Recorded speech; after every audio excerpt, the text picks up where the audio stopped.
ahead with half an hour to play, but it crumbled. 90+4. Wilson Harris scores the winner. Louisville City 4-3 over Sacramento. But it's the Kieran Phillips goal that really stood out to you, Dev. Let's go ahead of the curve. I mentioned performance of the year possibly for Sacramento Republic. I would argue it was the best on the attacking side. In the absence of Rover Lopez, they've lost a presence centrally within the midfield. So how do you recreate success? It's numbers and it's aggression on the pressing side of the ball. So really well showcased here by Luis Felipe and Justin Portillo within the midfield. But even after you win the ball, you now have to commit numbers going forward to provide options 25 yards and in. Almost perfection here. 5 separate players, 22 yards and in for Jack Gurr to pick out his poison. He finds Kieran Phillips on the near post. This is how they find success going forward. It's the ability to win their duels and, more importantly, in transitional moments, commit multiple numbers up high to go find success in the final third. To do it again at home, it's going to be very, very difficult. Although they've almost doubled their goals average over the last 4 matches compared to this season, El Paso Locomotive has done very well for themselves, and specifically intensity. This team never lacks physicality. They never lack intensity within their matches. Wilmer Cabrera's teams always make you struggle and suffer over 90 minutes. But the Locomotive do lack points, and they need them now. A 3-game trip to California to perhaps save their season. The Republic welcome in El Paso. Lineups and kickoff coming up. It's the USL Championship on CBS Sports Network.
Sacramento, where success is defined by wins, sure, but measured in stars. Promising 17-year-old Chibu Kebu lines up for his second pro start with the Republic reeling.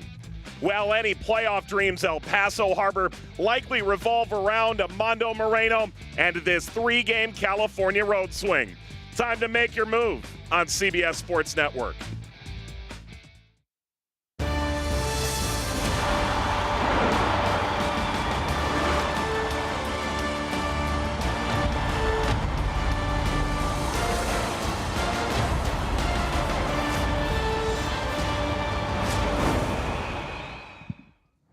Mid-August in Sacramento, that means the Republic are off chasing a title. Today, they welcome El Paso Locomotive. It's the USL Championship on CBS Sports. Take a look at the Western Conference standings. It's an enviable spot, but a tenuous one. 35 points for three teams sitting in second. Meanwhile, El Paso sits in the basement, 12 points below the playoff line. And good evening, everyone. Joined by Devin Kerr, Mike Watts on hand. And the table tells a story, certainly. But, Devin, it feels like for Sacramento tonight, it's going to be a little tougher than it looks on paper. I'd argue much more difficult than the matchup against Louisville City on the weekend, the best team in the USL Championship.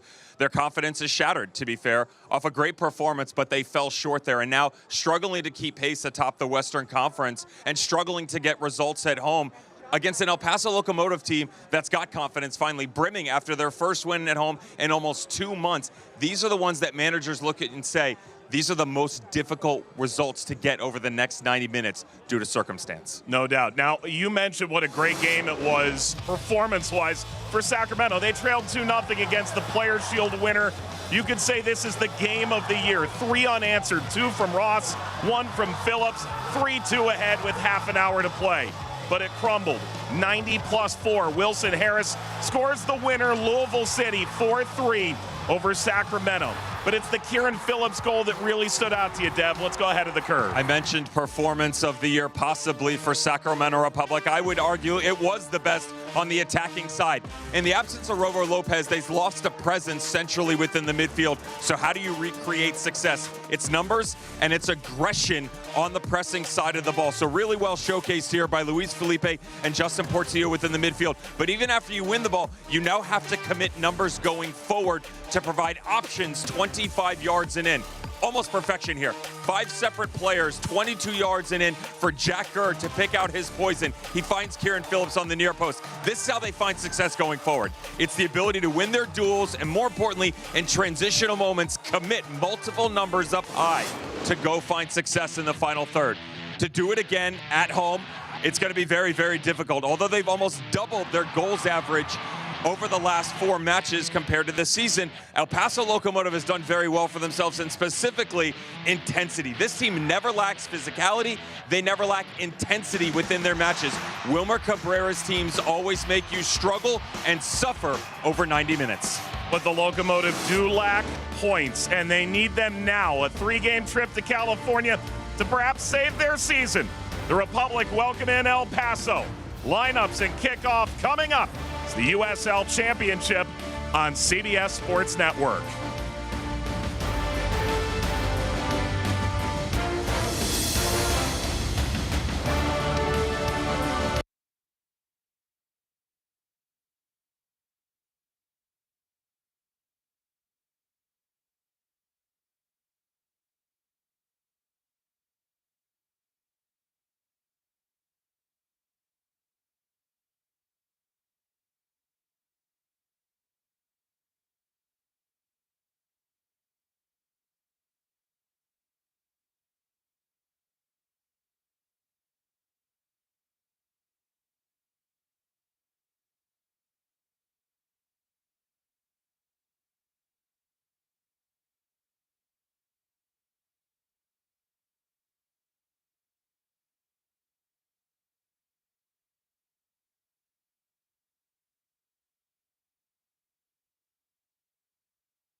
Sacramento making just one change tonight. It's in goal with Mazzola making his third start. That's the big news. Mark Briggs has gone with rotation here, and both of his previous appearances, 2-2 draws, not necessarily lacking for confidence behind this team. Again, about committing numbers forward to find success in their transitional moments. Still one of the best defensive squads in USL Championship play.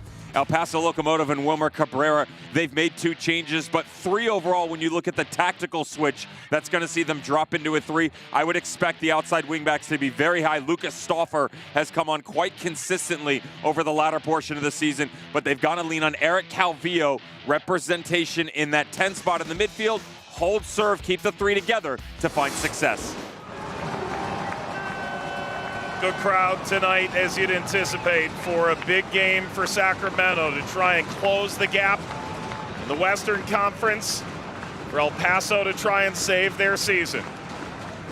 12 points beneath the line entering the night.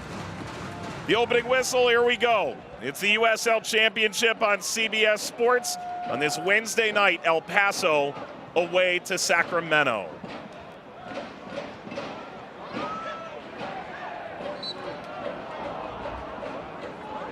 Clanked off of Craig. Well, El Paso, Ruiz, Coronado, Cabrera, Acque, all acquired within the last month and in the starting lineup. We've seen 8 players vacate the roster since Wilmer Cabrera took over on May the 20th. A very different look. There's one of the obvious holdovers, Mondo Moreno. We've got 8 players that have left the roster, Mike. 5 that have been acquired by Wilmer Cabrera. You could say reacquired due to their time spent together at RGV. True enough. Ball through to Gurr, back out to Phillips.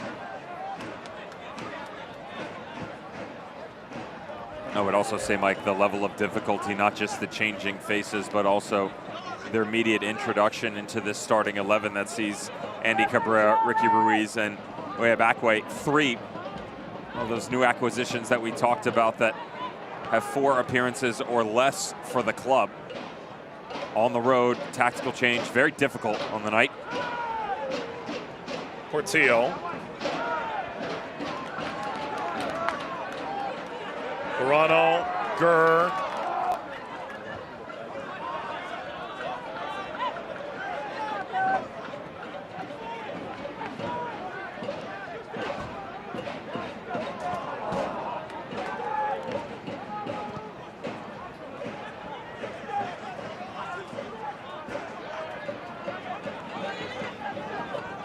Timmer. Goes with Ukebu. And Donovan tonight. Shane Wheat unavailable. Lee Desmond available off the bench.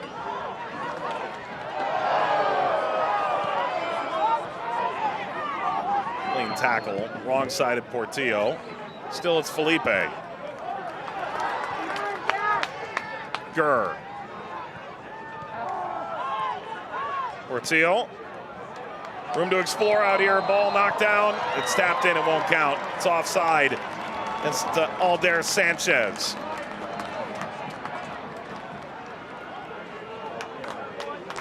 Mark Briggs, one of the most highly sought after prospects as a young head coach that this country has to offer. His 6th year, the helm for Sacramento. Initially arrived as the Academy director in 2019. Still just 42 years old. Played in the league and one of the more successful coaches now in the league. Just the 3rd manager in USL Championship history to surpass 100 wins in his career, joining the likes of Bob Lilly and the great Mike Anhauser of the Charleston Battery. Ball taken away by Ruiz, but ceded to a sprinting Jared Timmer. There's Mazzola. Couple of draws, home against Orange County, at Rhode Island for Jared this year. Manny Vitiello, arguably the most informed player in the league, regardless of position, has hardly ever ceded the gloves. No substance to the rotation at all. Very clear with the organization, both in our call yesterday with Mark Briggs, as well as a chat with the front office today. That is just some fresh legs, an opportunity to rotate, give Danny Vitiello a break.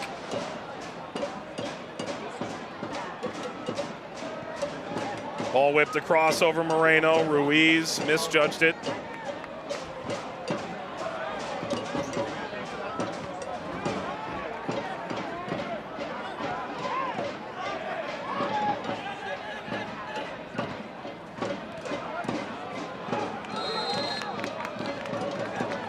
Offside.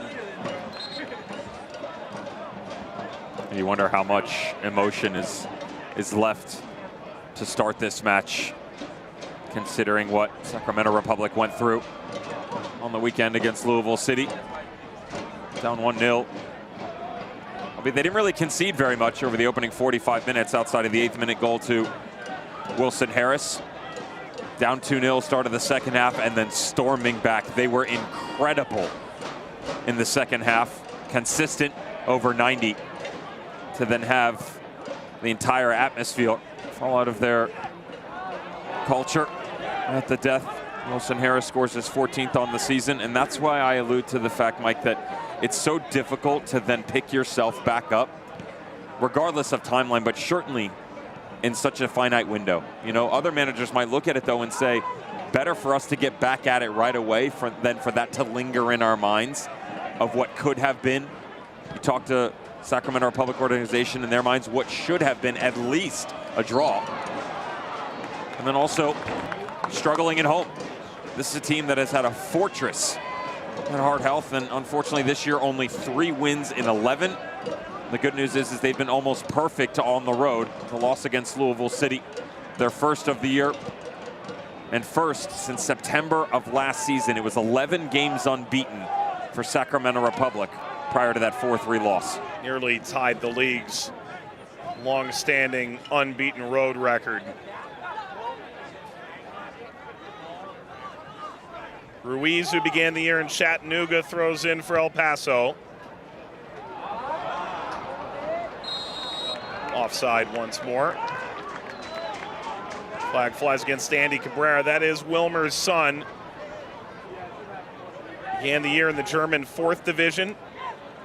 Is that how they were doing hair when you were over in Germany in your younger years? You know, I wore the bun as well. A little bit more facial hair for myself. I went with the triple weave on the back, so it just was a ball. I didn't want things bobbing up and down. Unbalanced me. Wilmer Cabrera probably sprouted that kind of hair once. He doesn't now. Took over May the 20th. When I spoke to him a week or two after he had been hired on, replacing Brian Clairhout, he said the reality is the money is spent. We've already built this roster for the year, at least until the transfer window, but the transfer window has arrived, and Wilmer is most definitely putting his imprint on this roster. Whether that's enough to make a marked difference this year remains to be seen. Dev, the reality is they're going to play here against Sacramento tonight, then at Orange County on the weekend. Go home and then see Monterey, who just made a coaching change of their own in Northern California. 3 games in Cali in 11 days. And if they fail to take 4, 5, 6 points minimum, it could be very tough sledding down the stretch. Well, the good news for them in that entire conversation, Mike, is that the gap is only, as we're talking right now, a virtual 10 points, considering they're sitting on 1 point right now on the road, just 8 minutes into this match. And the other good news is that the West is an absolute mess. There are 6 teams within an 11-point range of each other at the bottom of the Western Conference right now. And as streaky as things have been this season, that's not an insurmountable number by any means. But you are quickly approaching the point of no return. Kebu. There's Jamali Waite, featured at the Copa America for Jamaica. The absence of Andre Blake. Put on one of the all-time great goalkeeping performances for the Reggae Boys against Mexico.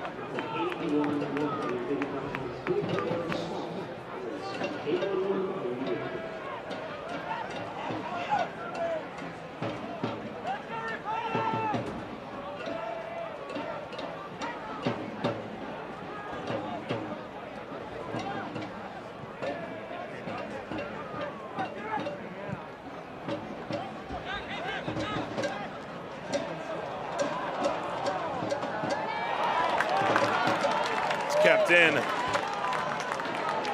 Mazzola. It's incredibly done by Jared Mazzola. It's not often that you see Jack Gurr that far off the mark. Third career start for Jared Mazzola, albeit that's during his time with Sacramento Republic. 25 years of age, the New York native brought over from very successful League One club, Greenville Triumph. Pirano unloads, bounces Phillips, trying to get around weight, and he's able to reel it in.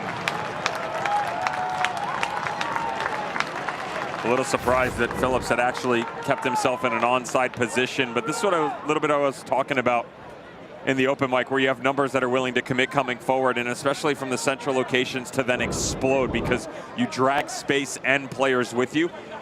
It allows you to then create options because the space opens up. Runners have the ability on that initial move by Pirano to come wide, but also come underneath. Makes it much more difficult for defenders to recognize where the next threat is going to come from because of all the different levels they're occupying.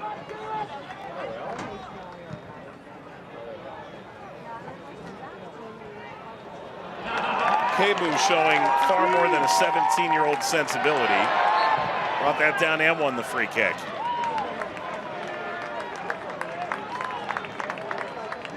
Very difficult looking at Chibu Kebu over the last 3 matches, this being his second start, 3 consecutive appearances after the injury to Shane Wheat, to recognize, outside of maybe the baby face, that he's 17 years of age.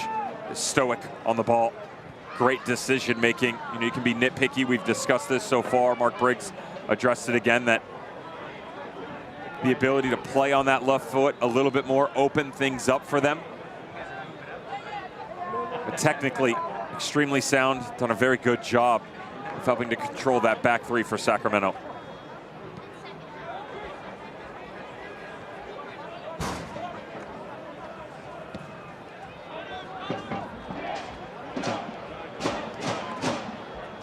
Donovan, Zola, Kebu, pushed back by Cabrera. Pirano able to maintain. Mazzola runs it down. The USL Super League is kicking off its inaugural Division I Professional Women's Soccer League. It's August 17th, just a few days away. 8 teams across the country beginning play, and it's airing exclusively on NBC's Peacock. Good luck to all 6 teams that debut this coming weekend.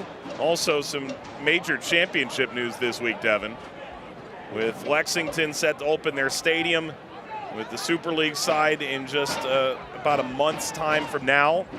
Their League One side will be moving to the championship starting next year. There's a lot of familiar names within that Lexington SC organization. No longer do we have to wait for that interstate rival, Lexington and Louisville City, to be matched up against each other in the US Open Cup. We got Darren Powell at the helm, former San Antonio man that did such a good job for that squad for an extended period of time in the Western Conference. Smartly taken.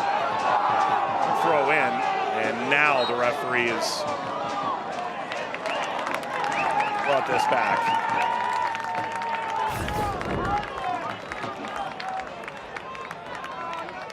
I'm trying to figure out, the ball wasn't out overall. That's the argument, fair. Thought maybe they might have blown the whistle for a little coming to, just in front of the touchline, not the case. Takes a wise man to see that. Trevor Wiseman, that is the referee tonight. Okay. It's that kind of night. We'll see. Rano stripped, Ruiz. Floated long, Akwe, Dolenmeyer.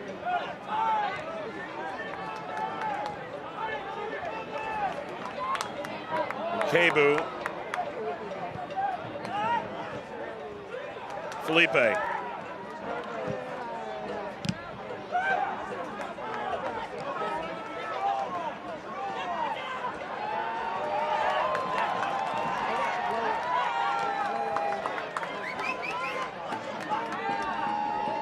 Parano, electric, sent it in front for Phillips. Scuffed the final effort.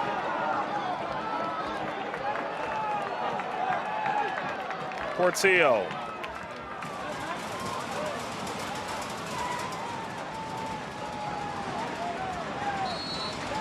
Gurr wins a free kick. It's a real chance for Sacramento.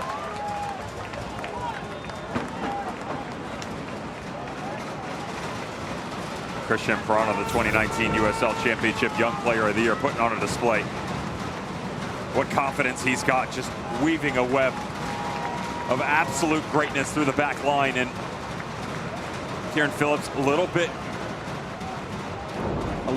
bit screened by Nick Ross on the ball back through the middle. Those two have been quite successful over the past couple of matches against Oakland Roots and a 4-3 loss against Louisville City. Portillo. Ruiz knocked that down. Waite couldn't keep it in. And Sacramento's quite perplexed. And they will be too. Goal kick.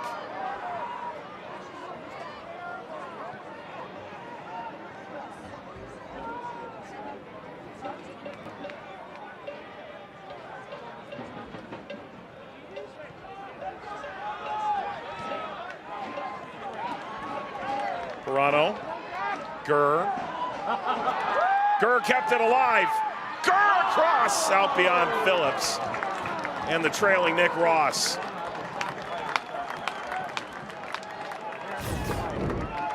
The hope is that when you step into the dressing room at halftime, you're not looking back, ruining the opportunities and the day that you weren't able to capitalize on them. Jekker 2 assists against Louisville City, second all-time in Republic history, 5 on the season time for the T League. If you could just get a balance on the opposite side of the field, if they could get an Aldair Sanchez, Adamia Villader going. A bit one-sided as of late, the way that they push so much of their run of play on the right flank. Well, Parano got himself back into position to run at that back line. Then the whistle arrived. It's a yellow card to Dollenmeyer. I mentioned how high you would expect Ricky Ruiz to be tonight. That has taken shape, which has allowed Christian Parano to get himself in that half space in front of that back three behind Ricky Ruiz. Done a really good job of stepping in, picking up these passages on the quick half turn and then attacking head on. Center back's nightmare, having to defend with his hips squared or chasing in a negative direction. It's basically you on a Friday night.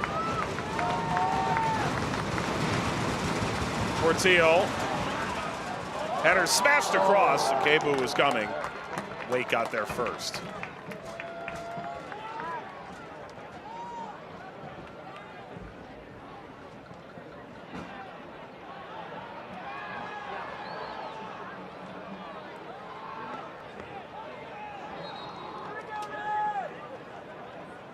There was a point in time where El Paso dominated the series between these teams. El Paso came into the league in 2019 and did so a real bang. 2 Western Conference finals right at the outset. Never got that elusive star. They won the first 4 meetings against the Republic. Very few teams have ever managed to win 4 in a row against a perennial title favorite. Sacramento's won 3 of the last 4. This is also a very goal-heavy matchup in the earliest days. That's dried up a bit over the past 4 meetings as well. Sanchez, now Portillo. Gurr sprinting down the line, but Portillo wouldn't have been able to get him.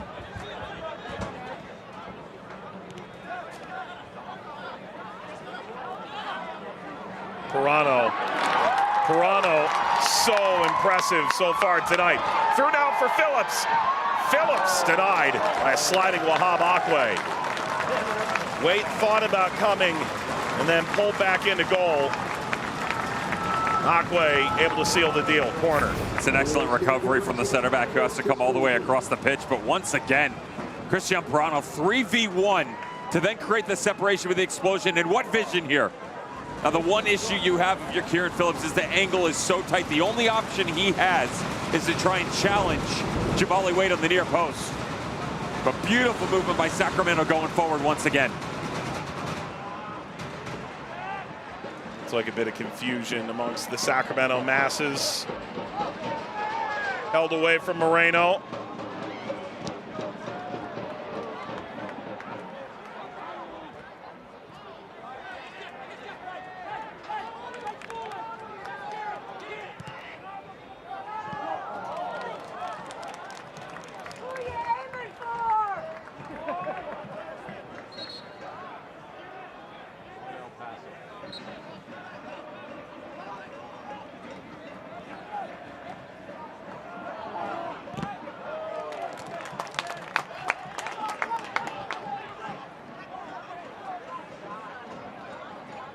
Ross, 2 goals against Louisville, ships this over. Alder Sanchez a long run. Luis Felipe holding off Coronado, the return. Ross off the crossbar. That was an unreal effort from Nick Ross. Denied one of the goals of the season.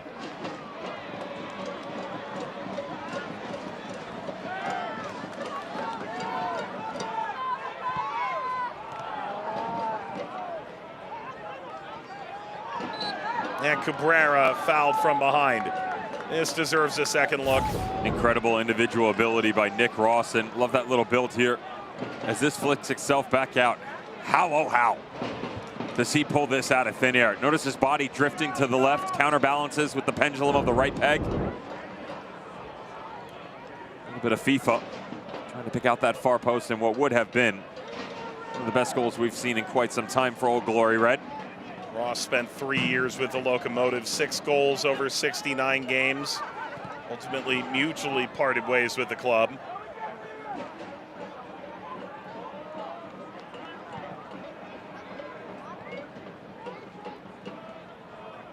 Calvillo.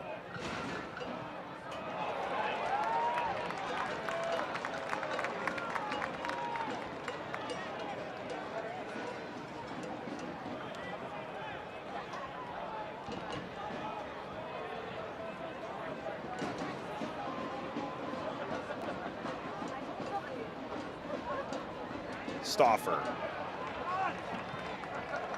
Got it away. Some wayward over the top, Craig.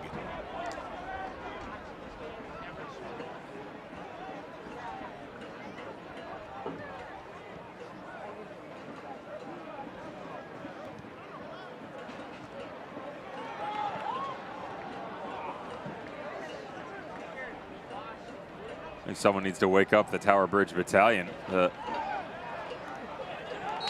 Sacramento supporters group on the north side of the field. A little bit quiet on the evening.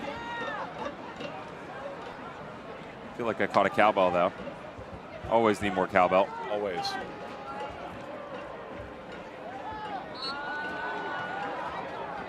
So against Felipe. Proper cowbell.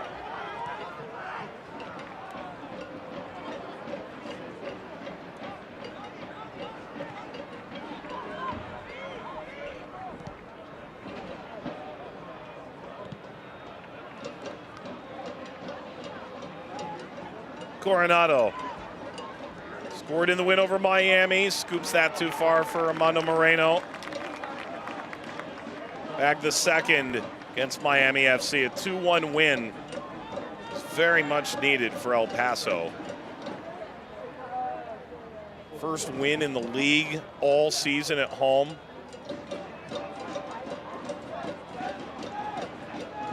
Only 9 goals in their 11 games on home ground. That is hugely uncharacteristic prior to the last couple of years.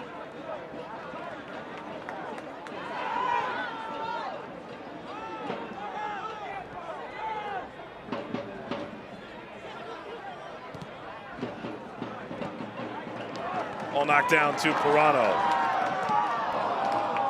by Dollenmeyer.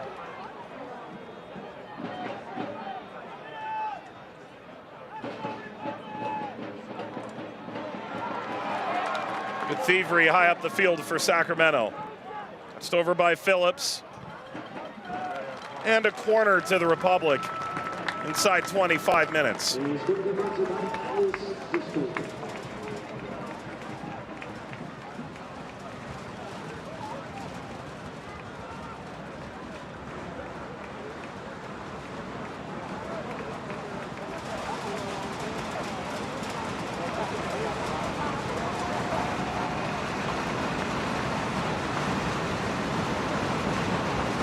Taken short. Ross having his bag this time. Simply a header back into the mixer and Dollenmeyer out.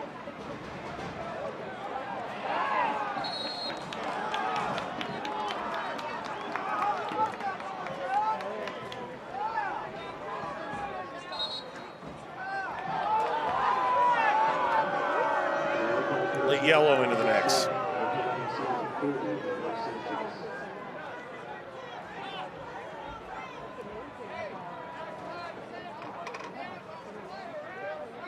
Sanchez booked for the 4th time in 23 appearances. Well, you're certainly not doing yourself any favors there against Samano Moreno, but some of the extracurriculars after the referee had blown the whistle, including some of the dissent, certainly assisted our center official in his decision-making process. Sanchez appeared in every game. He's either started or come on in place of Damia Villader, who was questionable coming in tonight. And the wingback out with a lower body injury, not in the team. Will Russell, Cicerone, Bastian Herrera, Trevor Mann, all available tonight. It's quite the bit of attacking power for the Republic.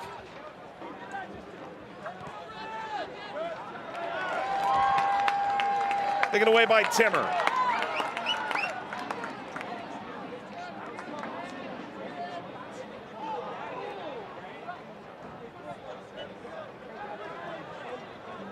Have you played the position? How long as a center back did it take before a league starts to respect when you have the ball? You talk about how stoic is this. Drops in rather kindly. Still, Ross denied. Palmed away by Jamali Waite. Sacramento's created all the chances in this opening half an hour. We'll go back to that in a second. This is an excellent save by Jamali Waite, and the one thing that you could say about Sacramento so far is as they've committed numbers forward, they haven't done a very good job over the course of the first half of making sure they're on different planes. The opening chance from Pirano for sure, but the second one by Ross here is the best opportunity because he creates on his own. Recognizes that space opens up, Century cuts back across, and then Jamali Waite has to unload into the bottom corner. Perfect technique. Tower Bridge Battalion loud now. Portillo swinging in, Waite high points it.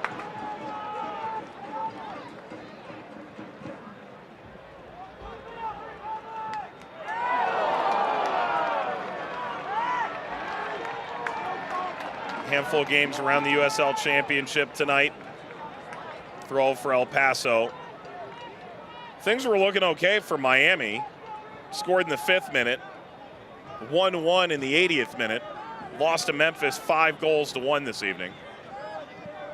Then New Mexico and Tulsa. We'll talk about the earth-shattering news from FC Tulsa that occurred earlier today at halftime. It's Philip Goodrum, former MVP finalist, on the move. But New Mexico and Tulsa splitting the points 3-3 with Harry Swartz bagging a brace. And 2 goals for Alexi Sawahi. I'm sure you had that on your bingo card. Sanchez.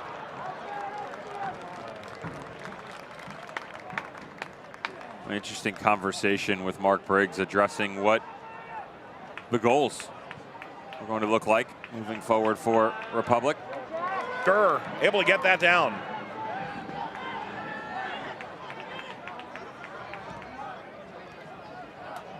Mike, the mathematical anomalies that have become Louisville City and Charleston Battery in the East make it very clear that, out of all due respect to other teams, nobody's catching them. So that's a 2-horse race for the Players' Shield. That's the #1 seed in USL Championship postseason. Best team over 34 games in the regular season. So I said, what are your goals? Is it top 4? Do you think you have the ability to chase down the #1 seed? Short-handed with personnel, what does this look like for you? And he said, absolutely, it's still the #1 seed in the Western Conference and finding a way to close the gap against New Mexico United. Well, that gap on the night was 6 points. So an opportunity with the draw at New Mexico and virtually still sitting 6 points back because of the 0-0 after 31 minutes of play. They could narrow that gap to 4 overall, albeit with a game in hand for New Mexico United. Reminder, by the way, that a couple of weeks' time, they're going to face each other twice in a very short window.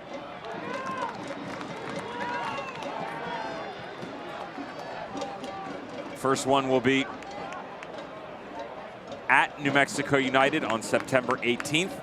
Sacramento Republic will then host them 2 weeks later on September 29th. It's twice in 3 matches.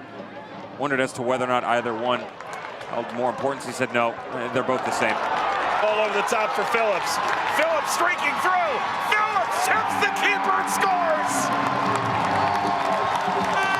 Karen Phillips opens the scoring for Sacramento. And are they closing the gap atop the Western Conference?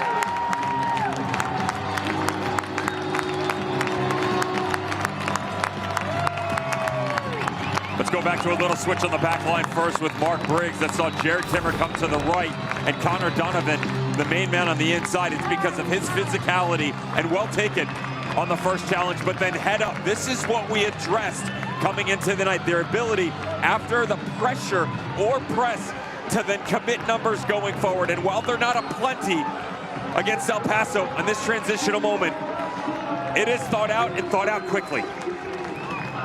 Karen Phillips fully in behind, speed to his advantage, space the asset, and 7 on the year for Sacramento's lead. 31st minute for Kieran Phillips. And the Republic grabbed the lead against cellar-dwelling El Paso. Dev, let's say it does in fact turn into a 4-point gap tonight. You're talking 11 games, 12 games remaining for the two teams, New Mexico and Sacramento.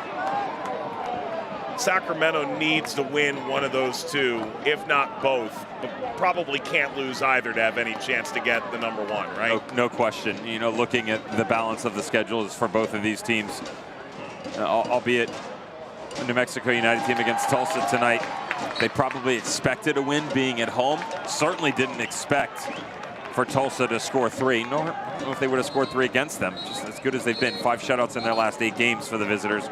But you've got a struggling Monterey Bay, a Colorado Springs that's been up and down, and then an odd team in Oakland Roots that are in the top 4 for now, but have struggled for performances. Everybody after the fact, except for Sacramento, is a team that is really down right now. 901 FC, last game of the year, that's going to be a difficult one. But for New Mexico in that situation, not a horrific run-in. I find it to be a very different conversation for Sacramento Republic. The reason I say that is they have to deal with Charleston Battery. Yes, they get New Mexico twice. They also have Las Vegas Lights. They also have 901 FC. Just a more difficult schedule. So you would imagine somewhere in there, whether it's New Mexico, Memphis, Vegas, etc., they are going to drop points. You can't allow it to be the team in front of you where you can have those 6-point swings. Portillo. Back from Timmer. Select is the official match ball supplier of the USL Championship and many of the elite leagues throughout Europe. Visit us.select-sport.com for the latest Select products, specials, and more. Select, the player's choice. Ross Downshifting, Phillips tried to touch it through for Felipe.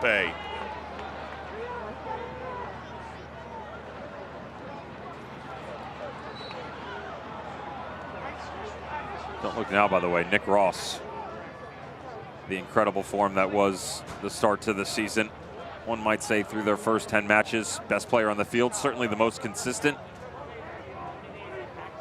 Since that offensive explosion back on July 21st on CBS at Oakland Roots that saw Quails the 5-2 victors.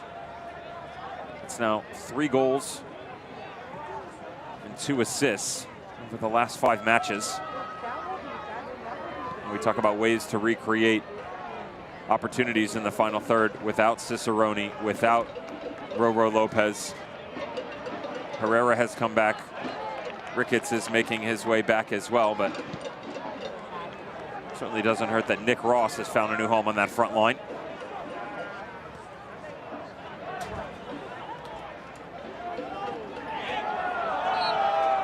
Down goes Portillo. Was acquired June the 6th from Tulsa. Start to do the math a little. Tulsa has shed some serious star power the last 2 months. You could certainly say the Philip Goodrum news we'll discuss at halftime. There's a little more meat on the bone than that.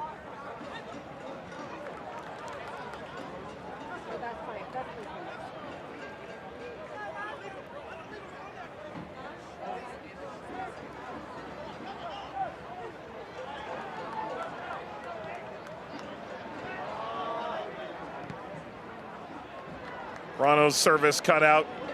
Cabrera. It's kind of funny, Devin, when we first spoke to Wilmer Cabrera when he took over, he asked, so how's your son doing? And how did you spend your time while you were away from management after RGV left the league last year? He said, well, actually, I spent a little bit of time over in Germany with my son. And well, here's Andy now, coming over from the 4th Division, feature here with his dad managing El Paso.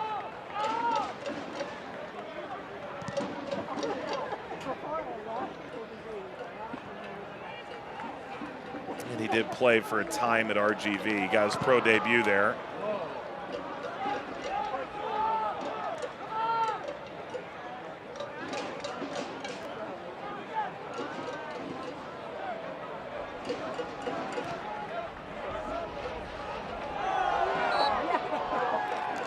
Luis Felipe fell in slow motion. The restart taken too quickly. Coronado a yellow.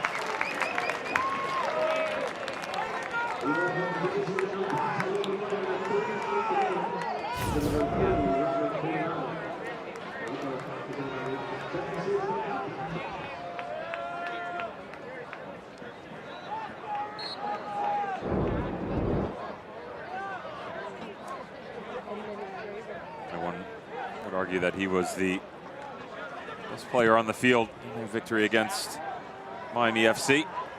Earned him Team of the Week honors. Rano, Felipe. A ball. Gurr touches across, falls to Sanchez backside. No. If they would have let this go through the first time, this is the 2nd goal in the night for Sacramento. Vision's clouded just a touch right there. And Christian Pirano trying to get in the way. He's trying to pick it up and then gets the call from Jack Gurr. If it catches him in sequence, we're able to immediately bring it back across and get one of the players forward facing instead. Well done to at least have numbers up high, work it back in, get a second bite. 4 corners already for Sacramento. Portillo sliding down from his backside, still kicking and thrashing, and now the whistle.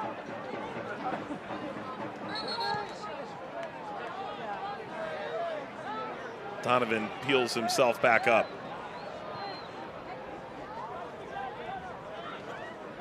Donovan, sometime at RGV early in his career. Still can't play on the ground, by the way. It's not allowed. I've tried. Is it frowned upon or not allowed? Oh, no, it's not allowed. Okay.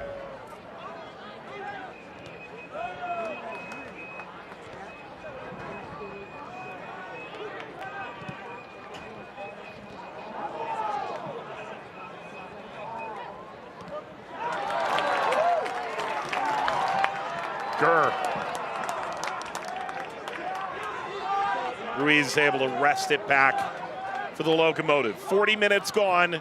Sacramento can close the gap to 4 points in the West. El Paso still 12 points off the playoff line in the Western Conference. Meanwhile, to Devin's earlier point, the Players' Shield likely down to Louisville City on 50 points already, with 2 games in hand on Charleston, sit a point off the pace. Those sides play on Saturday. Game we'll preview at the half.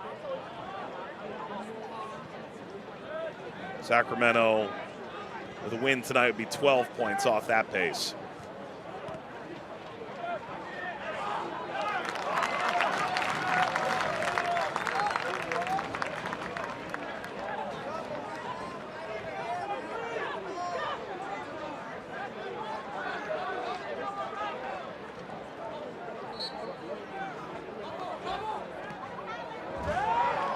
Flick down by Phillips. Pirano leading, splitting the defense. Sanchez!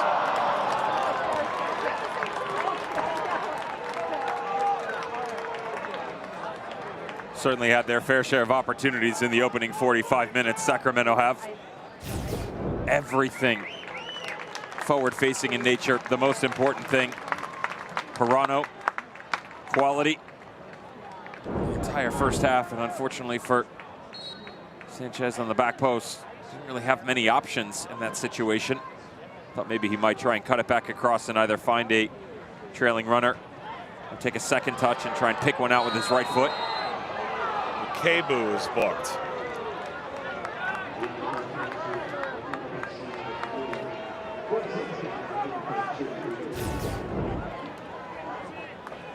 This is just consistent infraction here. There's certainly a tackle. Wouldn't necessarily say that it's an immediate yellow card. Third infraction of the first half, though, for the 17-year-old. It's been very aggressive coming off that back line. Ruiz hooks that in. Donovan. And here's the electric Christian Pirano again. Yellow to Akinyoti. That is 5 cards handed out in the first half, 3 to El Paso. They've got to make a decision as to whether or not they want to push Ricky Ruiz a little bit deeper to provide some support, because Bolu Akinyoti and Noah Ndolomile, they don't have an answer right now for Christian Pirano. The freedom that Mark Briggs gives him, dropping off that front line down into the pocket, he can pretty much go anywhere, do anything. And we've seen that over the course of the first half. Rough challenge in from behind. Yellow card warranted. Akinyoti's 5th card of the season.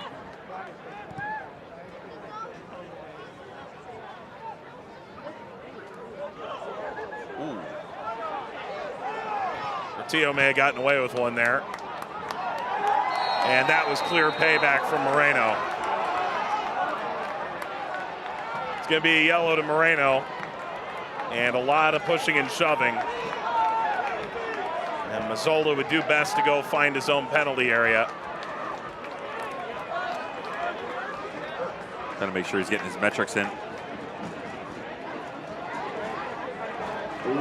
It's got to be the equivalent of the bullpen from left field on a skirmish atop the mound. So Moreno gets the wrong end of that, and then watch the way in which Moreno comes in here.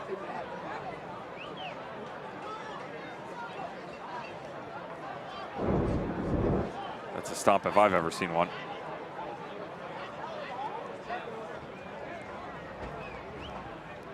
They have been much better from dead ball situations as of late, Republic. And namely the first of 3 goals in the span of 7 minutes against Louisville City, albeit down from a corner. Tons of trickery recently. But hard to shy away from all of those trees available on the back post.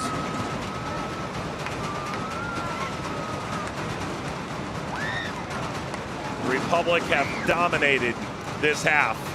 They find a second goal to show for it. Portillo, wait. Pounces off his line.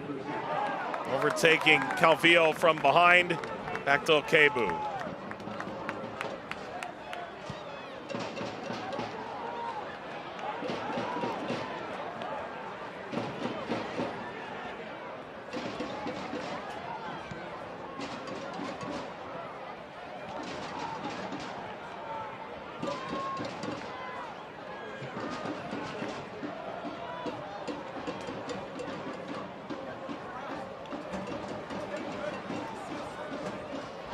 Ball angled in front, Mazzola punches it away. Yodi came through, but Sacramento carry. And loft along for Gurr. That's a whistle. And it's left Sacramento quite frustrated.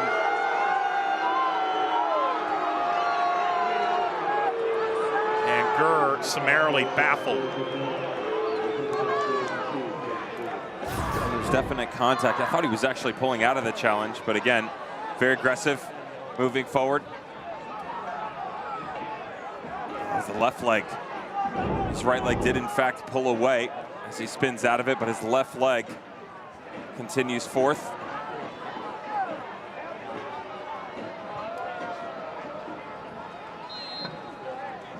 The way the cards are flowing right now, I'm wondering if we're going to finish with 22. Well, if you're Mark Briggs, he's going to be frustrated after the first half because of the opportunities they produce, and it's only 1-0. These are the situations they've gotten themselves into where they only able to convert one, and then it comes back to bite them somewhere later on in the game. As difficult as it's been for El Paso Locomotive, certainly anemic on the attacking front, the gap is only 1. And that's the conversation at halftime if you're Wilmer Cabrera. They've got to get a better hold on the midfield. And in these moments right here, this back 3 needs to be better organized. They've really struggled against Christian Pirano and Kieran Phillips. That is halftime in Sacramento, and the Phillips goal remains the difference.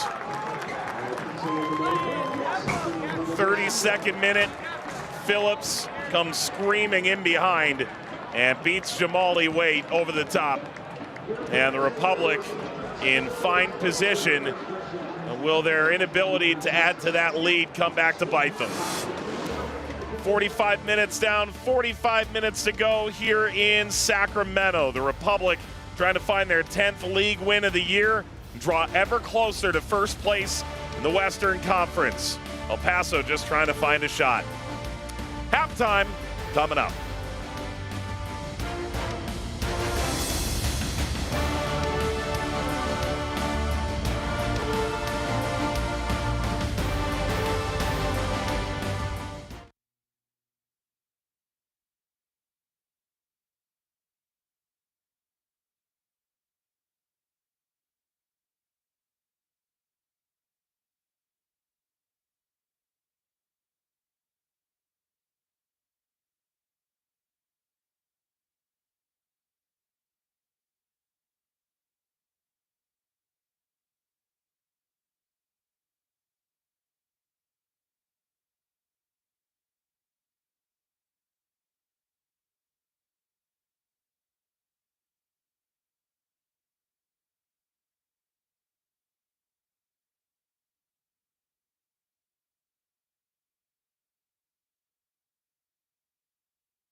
It is a familiar sight. These may be the future stars of Sacramento Republic on this particular occasion. Just a classic fun run, one side of the field to the other. The Republic have made sure all the action has been where they've gone here at halftime. Welcome into the booth, everybody. Joined by Devin Kerr, Mike Watts on hand. And it's halftime of a big game for a Sacramento team that has every expectation of competing for a title. But when you look at the Eastern Conference, Louisville City has seemingly put them above the rest. 50 points already, and they just made one of the more seismic transfers within the league we've ever seen. They're in the driver's seat when it comes to points per game for the Players' Shield. That's the #1 overall seed. They've got the best attacking unit in the USL Championship, the most goals per game, goals per minute. And then they go out and get one of the best strikers in Philip Goodrum. Announced today that Philip Goodrum has come over from FC Tulsa. What does that mean for this team? Well, #1, it gives them more flexibility and depth. Philip Goodrum, 5 goals, 2 assists on the season, but it's the way that he goes about his business. He can play up high in the 9. He's incredible from an aerial standpoint, comfortable down underneath in the pocket. But all of a sudden, if you're Louisville City, you're 8 deep on that front line. You have the ability through Wilson Harris, who's tied for second in the USL Championship with 14 goals. But on the outside, you can play Goodrum out there. You can play Goodrum as the second 9. You've got Ray Serrano. You've got a multitude of options, and the acquisition overall is quite staggering statistically. 38 goals since 2002. That's second in USL Championship, tied with his new teammate, Wilson Harris, and he's 8th in goals per minute. This is the best bit of business we've ever seen midseason by any team in league history. Much less a team that seemingly has an endless wealth of attacking talent. Now, if anyone knows how to slow down Philip Goodrum, it might be his former coach, Ben Pierman, the Charleston Battery. This might be the game of the year on ESPN+. The biggest thing for me is going to be about emotion here and how do you harness that to your benefit. Both managers very clear that with Ben Pierman's time at Memphis, the matchup against Louisville, and now his time at the Charleston Battery, this is the premier rivalry when you add in the triumvirate that is the Tampa Bay Rowdies. It's those 3 teams that sit atop the East constantly. It's these 2 teams that, let's just say, they don't like each other very much. They're high potent in attack, they're great defensively, and they do not like each other. Should make for a splendid 90 minutes. So Saturday, it'll be an Eastern Conference final rematch. Meanwhile, here in Sacramento, still much to be decided on CBS Sports Network.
Sacramento leads El Paso 1-0 at halftime. Let's take a look at the first half highlights. One-way traffic, and it was all Sacramento Republic in the opening 45 minutes.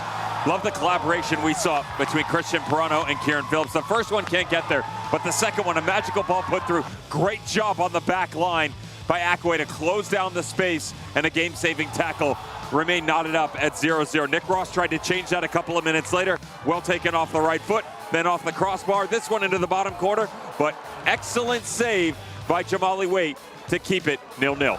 And then the breakthrough for Sacramento. Kieran Phillips played through. 32nd minute, 1-0. He's been excellent over the past couple of matches. Everything when the ball's out in front of him, his ability to chase the game down, that is where he and Sacramento have had the most success. Quality finish to close out the first half. But here's the problem, Mike. The problem is 8 shots, 2 shots on target only. They created a ton. They prohibited El Paso from having any sort of movement on the offensive end whatsoever. And yet, it's still 1-0. These are the results in previous matches where we've looked back and seen them give up goals to drop points. They don't have that luxury if they want to chase down New Mexico United atop the Western Conference. El Paso knows it only takes one. What a physical battle this has been. Sacramento with the lead. 1-0. Second half coming up.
Three-two. Welcome back to the USL Championship on CBS Sports Network. Downtown Sacktown, Sacramento leads El Paso 1-0 at the break. Mike Watts, Devin Kerr to walk you through the second half action. Kieran Phillips, the go-ahead goal is 7th of the year. The 24-year-old native of Huddersfield who came through now Kevin Nagel's club It's an Academy product. The Sacramento Republic owner leading that impressive English side as well. On to the second half we go. Sacramento 1, El Paso 0. Akwe struggled to deal with that. Phillips. Akwe shifts it over the line, and a corner just 12 seconds into the second half. You mentioned Sacramento much improved on set pieces of late. They've had no shortage of them today. And yet still haven't been able to pull anything out of it. Is there a rabbit waiting? We'll say that the little 2v1s they've been able to run this stunt. Misdirections, why not? They've got it again. This is how they got it going against Louisville. Gone short. Pirano somehow got that through. Ball knocked down, and a leaping effort from Phillips. The old FIFA dead fish celebration attempt.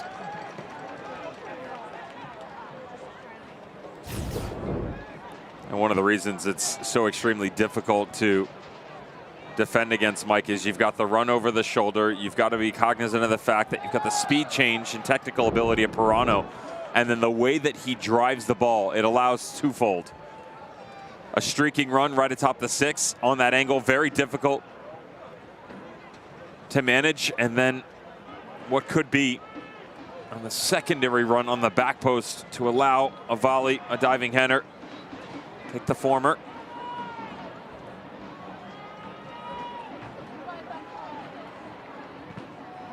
Moreno finally deterred.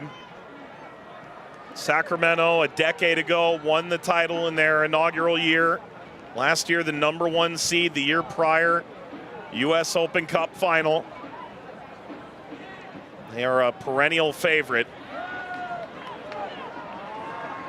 And on a weekend, you expect 11,569 in this building, which is a sellout. Wiggling free, Cabrera played it through. This is enticing. Hit from a long way out, deflects away and kept from Stauffer.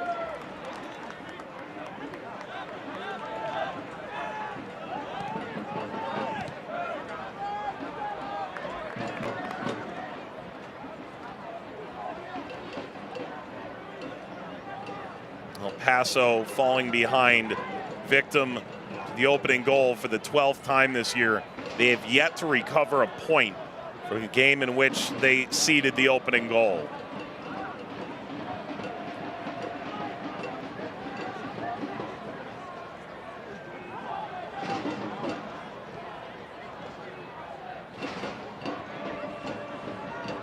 Coronado stabbed at, the pressure nearly broke through. Handed to Sacramento at the halfway line. Timmer. Ball swung across beyond the reach of Gurr.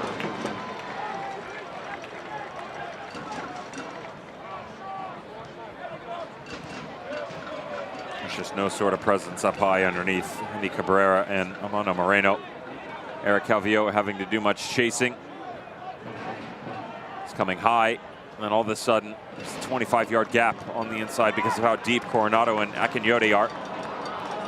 Not doing themselves any favors on the outside. We've addressed that a few times. Lucas Stauffer, Ricky Ruiz.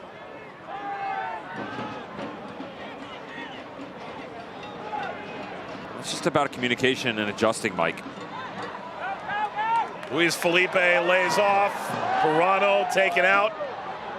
And Phillips off the head of Ruiz. You would think that, respectfully, the adjustments would have been made already because there's too much space in behind Ruiz and Stauffer. Ball comes up over the top. The back three having trouble, too much, I might add, in transitional moments.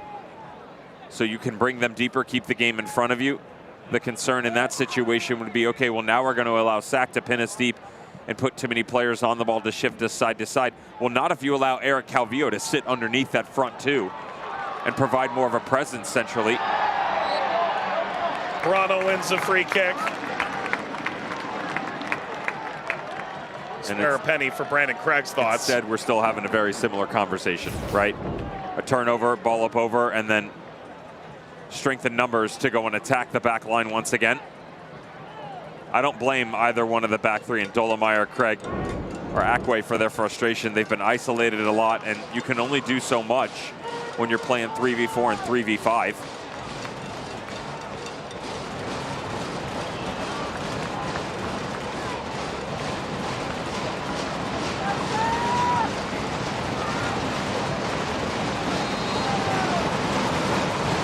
Trying to shout over this loud fan base, Portillo.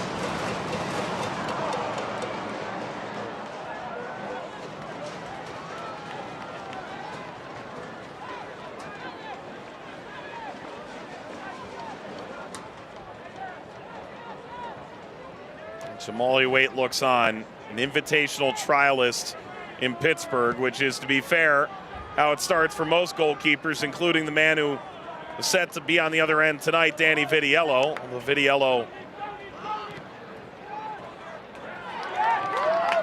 lead cheerleader this evening. Rotational move for Sacramento.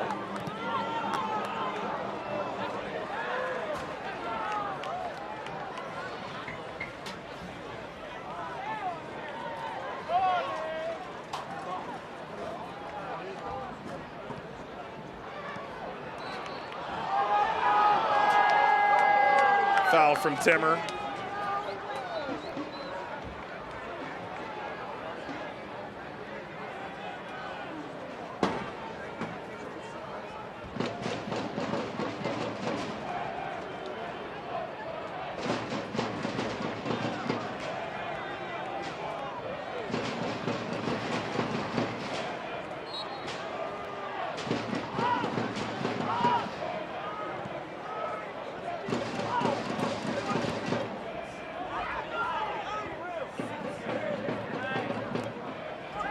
Dev, I was starting to ask you this about Okebu in the first half.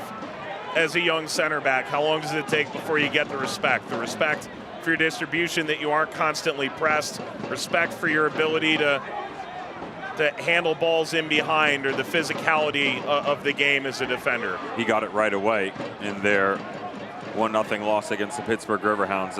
As quickly as the Pittsburgh Riverhounds like to move the ball, he was clean on the ball. And that's the most important thing as a defender. You come out of a dressing room, you come off the sideline, you're 17 years of age. All they want you to do is not give the ball away. And he did that. He was excellent. So then it starts to grow because they're willing to give you more responsibility. They feel comfortable on coverage. You don't have to support as much because you feel like he's capable in one-on-ones. And then coming off the back line, all this takes steps every single game. So the immediate answer is he did it by himself right away. The long-winded answer is that it is going to take time to continue to have the luxury and trust of every single player. But the way he's playing right now, he's picking that up quite rapidly.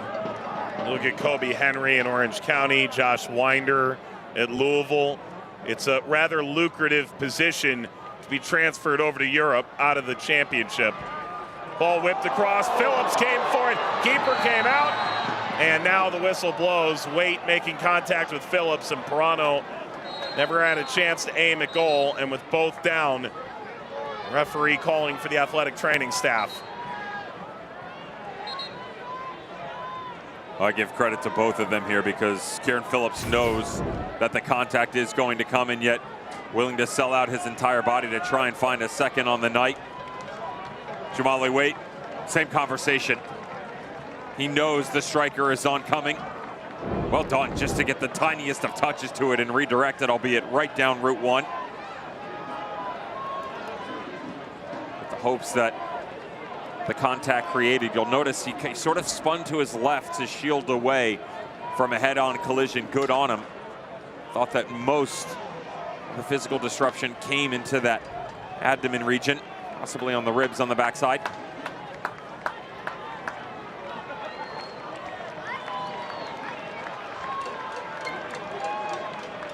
Cabrera and Calvillo conversing. Waite's back up.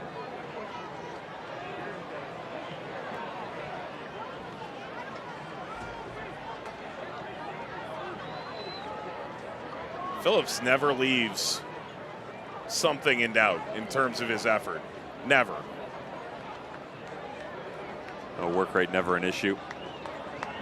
He's got the engine for it for sure. would say the profile overall for any striker is mouth-watering for managers.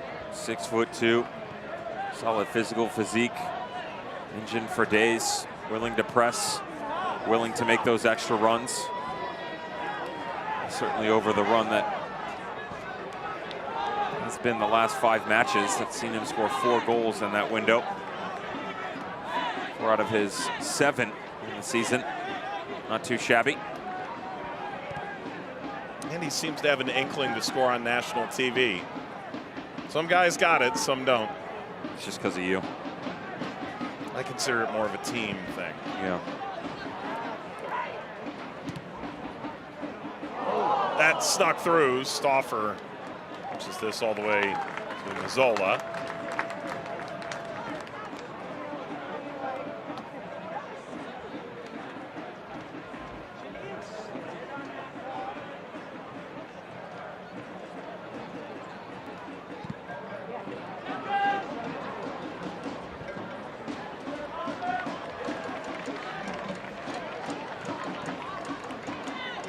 The last game of the night in the championship. 2 games already final.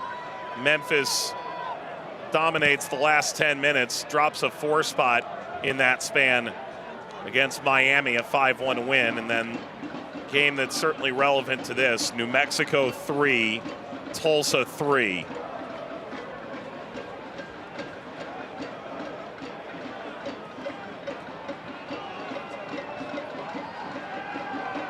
Also means Tulsa allows the line to meander for El Paso. Should this result hold, it's an 11-point gap between Tulsa and El Paso. Tulsa the 8th and final playoff seed at the moment. Change here for El Paso, seeking some measure of attacking presence. Akinyoti on a yellow comes off. Dev, you know what Toomey brings to the table? The idea that he's certainly willing to provide a little bit more speed to influence this match. The question here is going to be is how deep are you going to play Eric Calvillo? The idea would be to drop him alongside Coronado, possibly just in front. If you want to be aggressive, if you want to get back in this game, I would have Coronado as a single pivot down underneath, let Toomey, Moshani, and Calvillo play next to each other.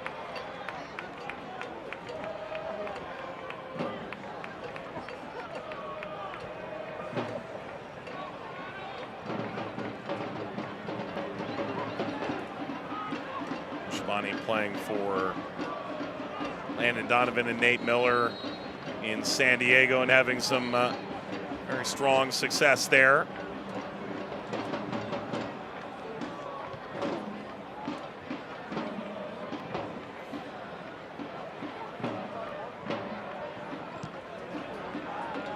Lobbed over the top. Whistle's gone offside. But we tell you about the upcoming USL national television schedule. Spokane and Omaha in League One next Wednesday night, right here on CBS Sports Network. Reigning champ Phoenix tries to find their bearings against Tulsa Friday, September 6th on ESPN2. At the complete USL TV listings, USLChampionship.com. Sacramento be on ESPN2 again later in the year. Ball bouncing in behind, snapped across. Sanchez knocked it down. Phillips, Felipe, Akwe blocks. It's probably the most we've ever seen Sacramento on national TV, although to be fair, with nearly 5 times the amount of national coverage year over year between TUDN in Spanish, CBS, and ESPN. Not a big surprise. Long ball. Ross! How in the world did he put that off the woodwork? Felipe. Header out of play. I'd say the appropriate question is how in the world does he not hit the back of the net? Beautiful ball by Jack Gurin. The in-swinger is everything here. Take it off the instep. If you're Nick Ross, thought he was going to try and adjust and bring this on his right foot. That would naturally bring it back across the body and take advantage of the angles on Jamali Waite.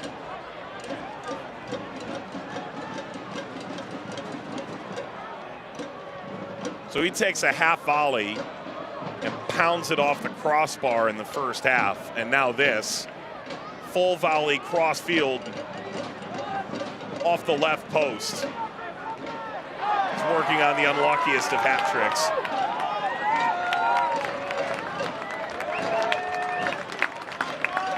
Now you said it, man. Nick Ross is finding his way again in a major way. From a defensive standpoint, and let me finish my sentence before you have a remark here, Mike. He doesn't have to work as hard. I don't mean that the effort doesn't require the same amount of intensity as when he was deeper into the midfield, certainly during his 76 appearances with El Paso Locomotive. But he sees the game in a different right now. He's up high, he has it in front of him. When it changes and comes behind him, now he turns and he's still forward facing one way. So it's difficult in the sense that the attacking side of the game has had to evolve. He's had to become more aggressive, certainly in one-on-one situations, gain confidence and tweak his ways in wide open field of play. But defensively, it allows him to constrict movements by opposition so that it's easier for he and his teammates to understand where the next move is going to come from, specifically relating to Nick Ross. 32-year-old midfielder from Scotland. Phillips down, Felipe, the aforementioned Ross, Phillips, won a free kick off of Craig. Difficult spot to defend for El Paso with under half an hour to play. Smart run by Kieran Phillips here, great turn. And Craig, you've got to stay on that back shoulder. You want to meet the ball at the point of contact with the defender, but not create contact with him directly. That's that large frame of Kieran Phillips that prohibits you from seeing exactly what the next step in his vision is. But Justin Portillo has had a couple of these and hasn't been great. Portillo that time, not great. I wanted them to switch it up there. They took it quick and half expected, if not maybe leaning a little bit further on the percentage points towards a direct strike by Christian Perano.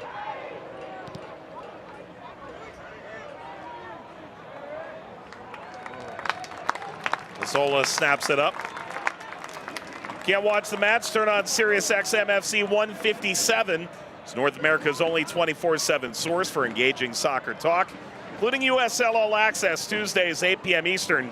Plus hear live matches from the USL, MLS, Premier League, and more. It's all on Sirius XM FC 157 in the new Sirius XM app. Selfishly, I'd say that we've had some pretty good interviews recently, you and I. But Dennis Sanchez from Las Vegas this week knocked it out of the park. He was incredible. Jose Bautista, former Major League Baseball All-Star, taking over that ownership group organization in Vegas. Didn't nail it on the first try, though. Yep. Goes and gets Dennis Sanchez, a guy who's got experience as the Academy director, took over from Mark Briggs in 2020. I spoke to Briggs, who vacated that position, right? And he said he's so pleased for him to get that chance to be a head coach. Sacramento into the final third, cutback ball, slithers to Coronado. Said he always had that hunger, that desire to be a head coach. And in his first stint as a manager, Dennis Sanchez at Las Vegas has them on an 11-game unbeaten streak and sitting right at that 4-5 position with a chance to be hosting home playoff games. And Las Vegas has never even made the postseason. Not only never made the postseason, the highest position ever finished by the Lights, 9th. So we're well past that. And we didn't always get 8 teams in the playoffs. They finished way off the mark far more often than they've been in the mix at all. Shabani successfully reties the right boot. If I didn't know any better, it looked like he had a foot of rope on either side of that lace. You don't know any better. It's an optical illusion. Yeah, well, he One lace. did about 13 different loops on that thing. It's the plaid on the pants. Yeah, that's it.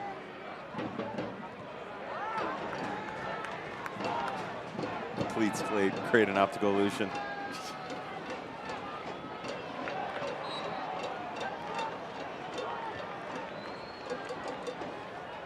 That's a throw-in.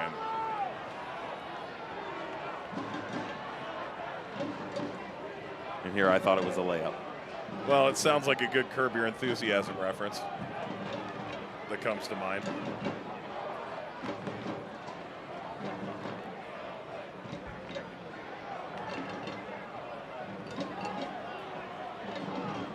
Well, they've done a better job with the addition of Moshabani of reestablishing a bit of an identity within the midfield.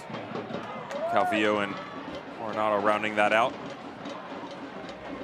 Problem is they don't really have any stepping stone after the fact.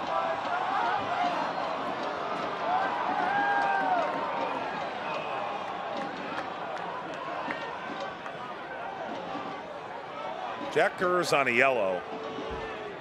And if you're going to call that foul, and he's not on a card, I imagine he'd be on one now. It's probably a final warning for Gurr tonight.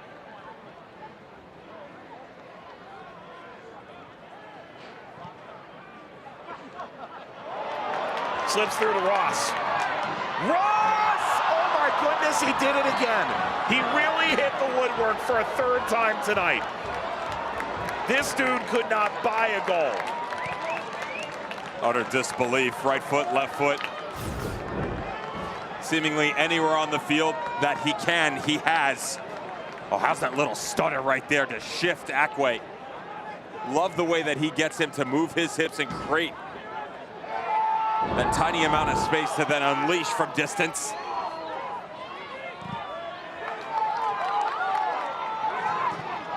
Slid away from Cabrera. Well, Sacramento's done it 3 times, but you could throw Nick Ross's name in there. 3 times he's hit the woodwork. And all 3 could have been goal of the week. On the other end, the other 19, Cabrera pops this up. Ball drop back, that's deflected from Calvillo, who's got an unbelievable cannon of a right foot. Corner. Well, the idea was certainly there for Paso Locomotive. Moshabani smartly just taking this thing back. That had glory written in the upper corner.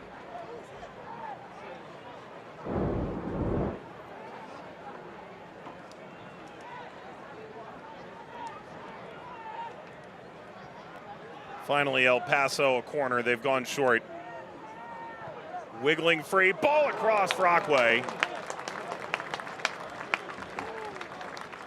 Defense stands tall again.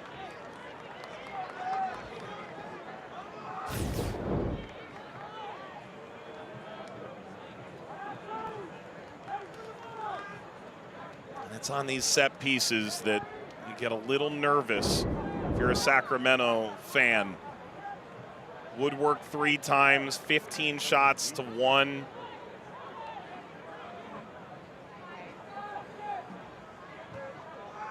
All across again. Way up and out from Craig.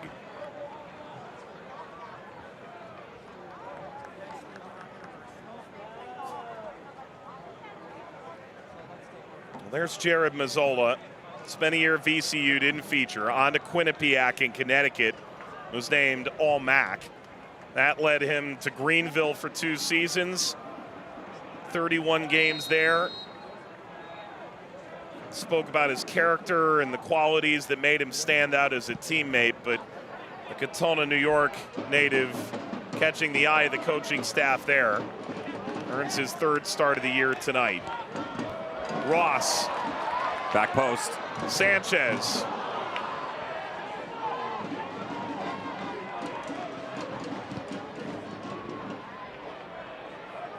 Out of the reach of Moreno.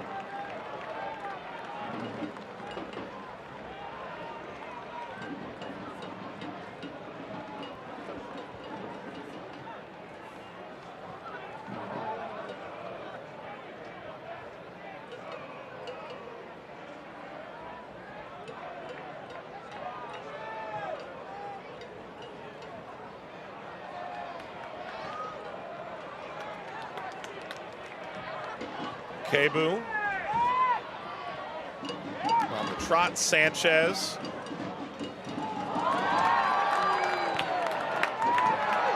Got cleaned out by Cabrera. That was a statement. You will not stunt on me.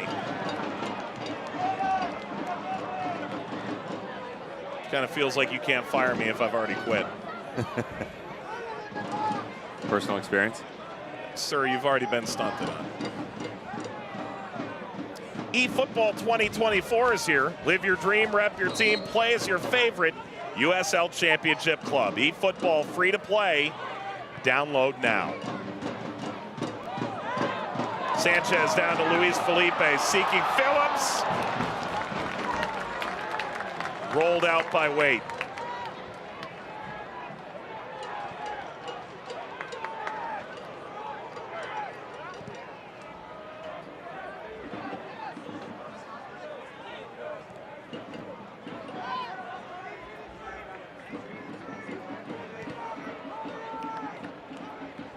Paso trying to find a way tonight.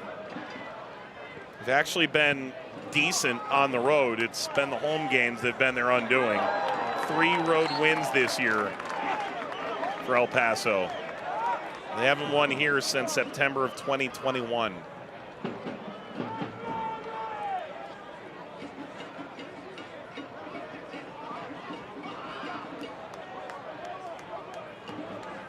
Sanchez, pride of UNC. Sort of wonder if he's going to go find his way over to a ACC game out here on the West Coast. Phillips, bouncing ball. Paso's got that covered. We're getting there, aren't we? This week, college soccer is back. Cal, Stanford. You racking up those frequent flyer miles, or you staying in the Southeast for the SEC? For whatever reason, we barely advanced our radius.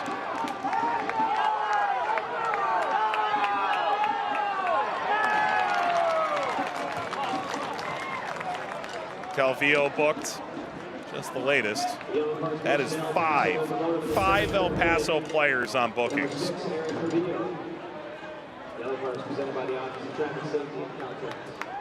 I can tell you I'm going to get real familiar with the Austin Sky Club this year. Underrated. Very. Yeah. They do good work. That league's by and Pirano can't catch up. Calvillo, Moreno, Dolenmeyer, Akinyoti's since come off, and Coronado on yellows.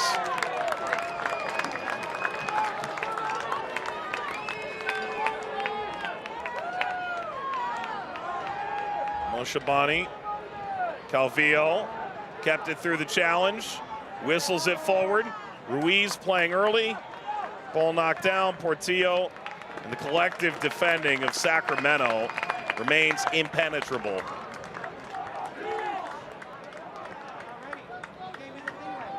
Some teams have an immense willingness to stand in front of a whistling shot, and some just don't. It's part of the DNA in Sacramento, no doubt. Coronado.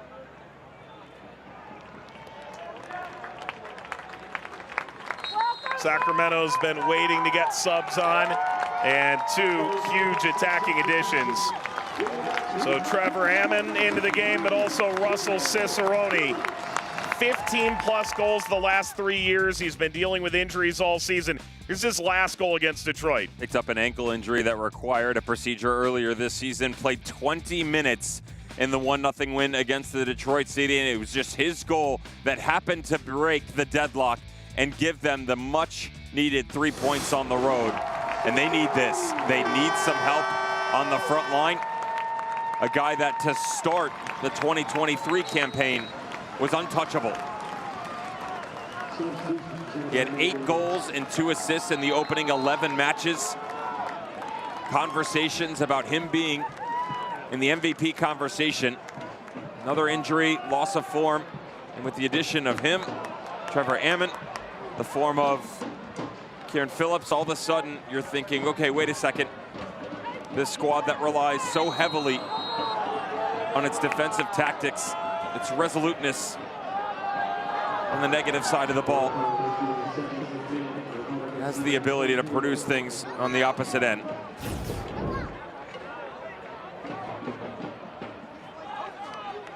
Tug on Moshabani.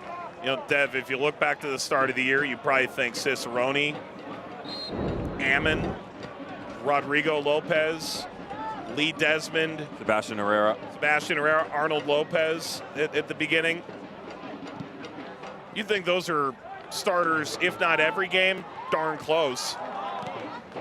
And maybe if you're fully fit and Herrera's fully fit, Ammon's your guy off the bench. Whatever narrative you want to speak about with Sacramento, and they had a great start. Sanchez trying to orchestrate a great finish.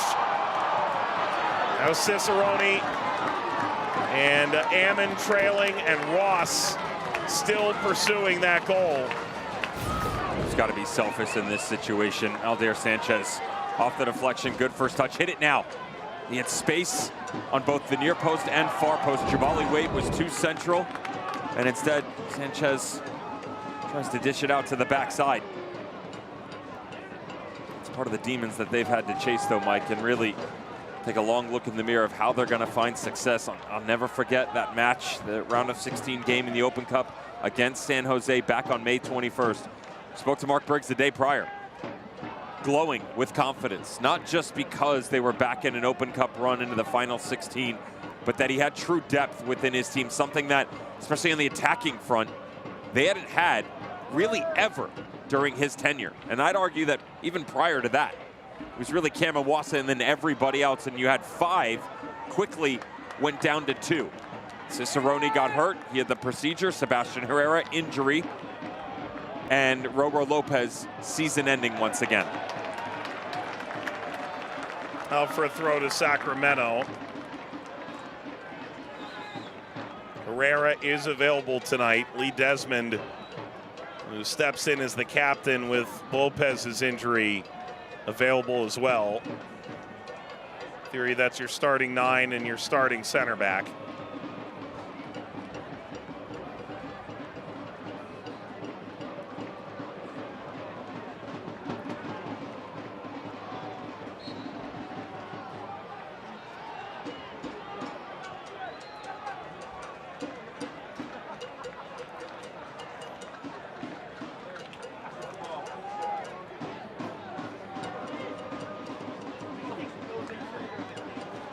Ammon pressuring Waite.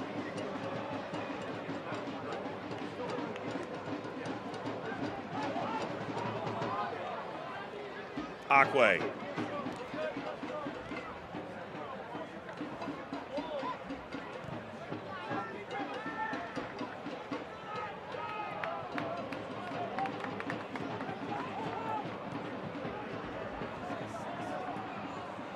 It's going to drop in.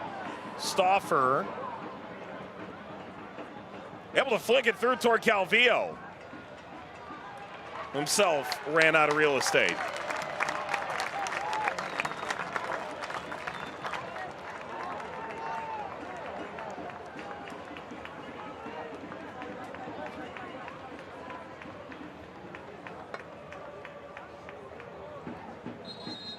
Minutes adding up, stoppage here.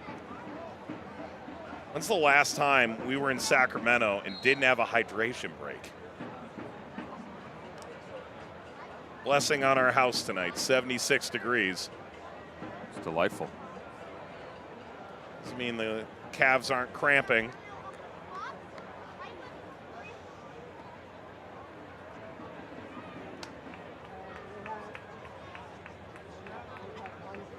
Ton of news around the championship this week. Lexington coming up to the championship next year. Oakland, right down the road from here, set to move to the Oakland Coliseum next year as they continue to work on a venue in that complex for future seasons for the Roots.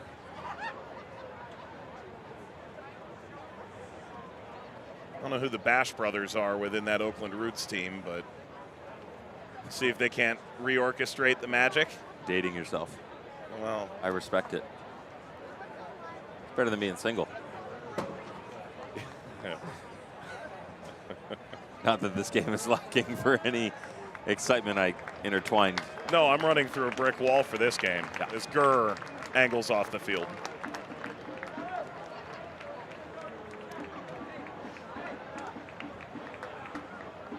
Gurr gives a grimace.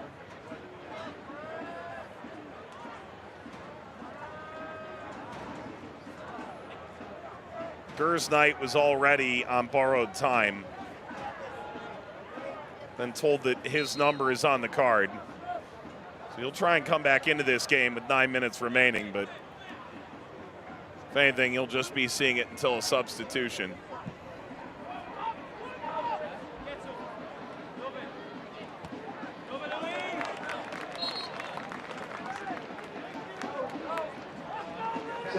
Yeah, Gurr should have just started walking. His night complete.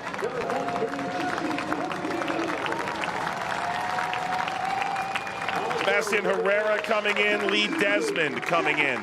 Mentioned that's your 9 and your starting center back. Mr. Portillo's night complete.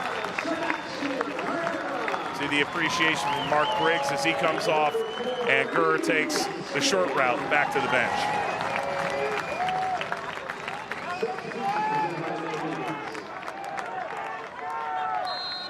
Once again, another great shift for Jack Gurr. Such a tremendous asset for Republic on that right flank. I feel like I don't leave many Sacramento games going, not a great night for Jack Gurr. Yeah, well, I mean, effort is certainly the number one thing that comes to mind when you talk about his game. Speed, secondary, and third, albeit not that far behind. His service into the box, so good at just exploding down that right flank, creating separation, allowing the back line defensively to be more aggressive with his coverage on the far side of the field.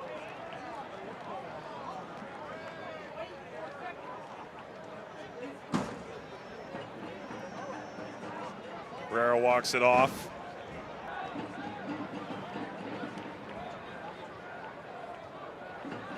There's Desmond. All knocked aside. Sacramento a 1-0 lead. Could just as easily be 4. You see 19 in your screen. Sacramento Republic has made it, quote, generational beef between Nick Ross and the woodwork tonight. Twice the bar, once the post.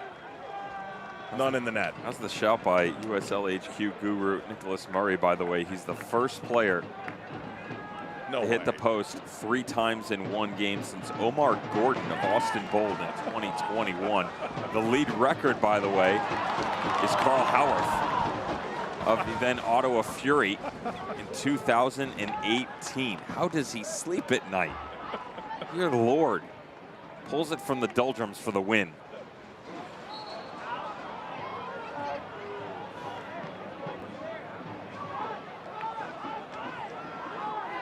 Dev, if you're really good tonight, maybe we'll string these together and let you do the diss track you've been waiting for. Remember Carl Howarth, by the way?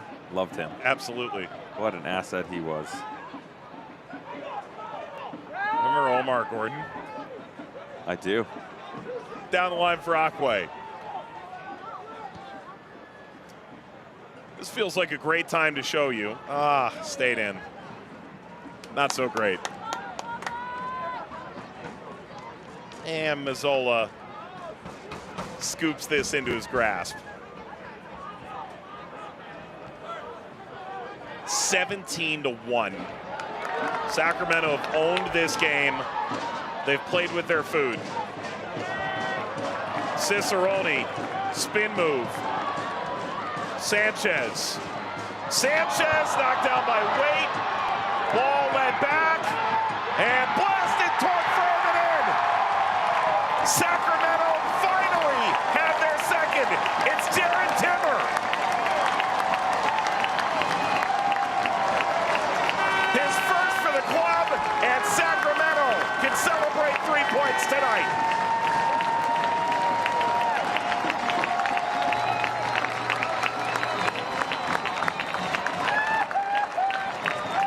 musical chairs being played after the last substitution pattern for Mark Briggs. The entire front line replaced. Nick Ross deeper, Jared Timmer higher, but options still aplenty. Decision-making final third has plagued them of sorts, as has the quality, but not in this moment, and not from Jared Timmer. The 27-year-old who has become one of the biggest compliments on the back line for Mark Briggs, talks about his possessional capability, the chances he provides by distribution off the back line, and now in 140 professional appearances, his first pro goal. Three-time captain at Butler. Was actually an intern in business development for the Indy 11 while he was in college. Went to Reno and ended up spending 2 years with Indy as a player after that. Now his second year in Sacramento and a long-awaited first goal. So you always remember your first, and the whole team seemed to know that was in fact Timmer's first. Cranked upfield by Calvillo.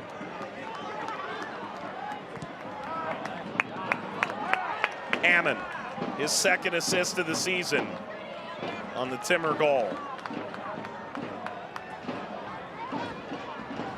Gurr coming off and Desmond on. Timmer moving in to that wingback role.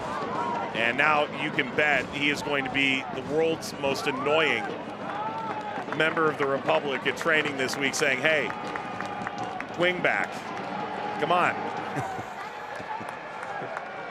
He's going to work a goal clause into his contract now. No doubt, no doubt. If it's not already there.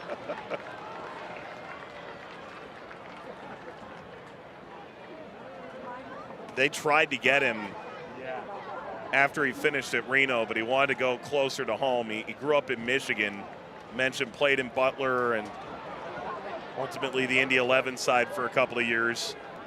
Finally, they were able to get him into Sacramento last season.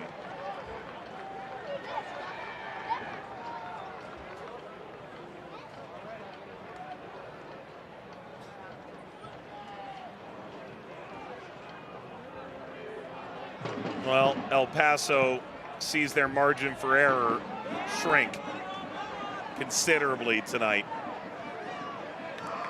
We're going to go to Orange County and then Monterey Bay over the next 10 days. And if they fail to take anything out of that run, very well could spell a very somber September. Tip for Luis Felipe, Blake Willie in off the bench. U.S. Youth International out of the Sacramento Academy. Felipe puts in a shift and Willie gets a good Sacramento home crowd welcome.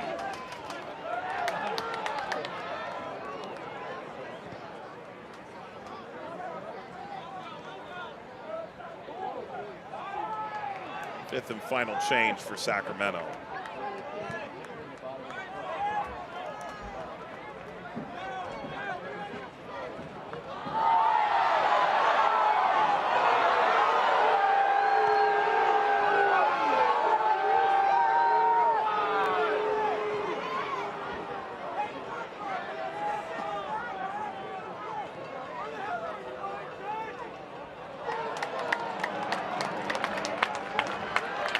Cicerone. Herrera. Willie wide. Ammon.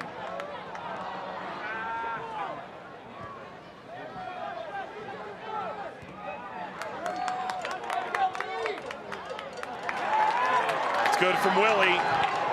Ammon! Had a ton of English on it. Wade able to force it wide.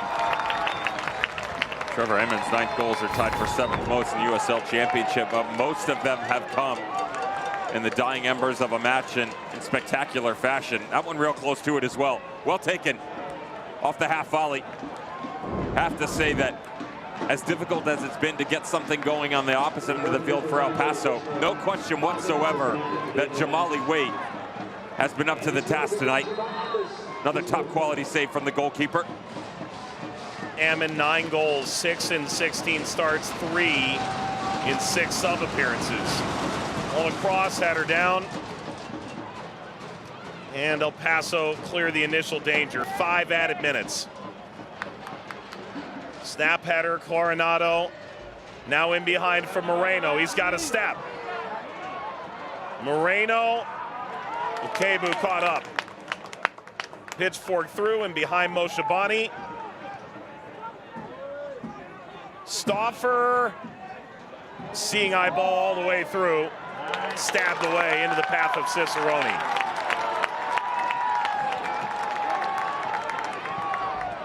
It's the big switch for Ammon. And last year's League One Golden Boot winner watches this swashbuckle over the line. Ammon 23 goals last year for Northern Colorado Hailstorm. This lobbed, and Mazzola spared the embarrassment.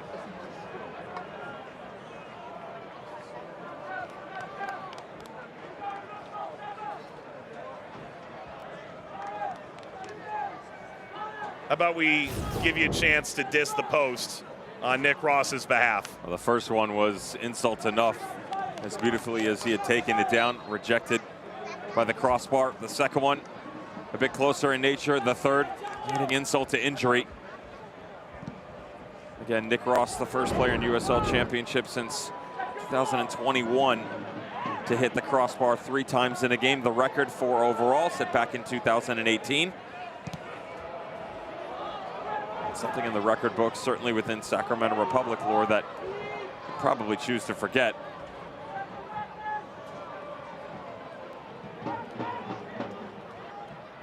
You think he's going to hear about that at training tomorrow?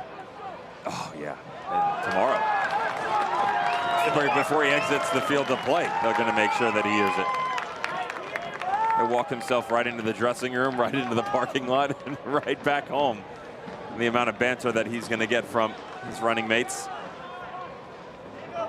Started every game this year. Ross has been the constant. I suppose whatever puck luck he picked up in Louisville is since seen rescinded. Flicked ahead, Sanchez. Cut back, Cicerone. Ricochet is high. Watch out, here's the hot hand. Timmer.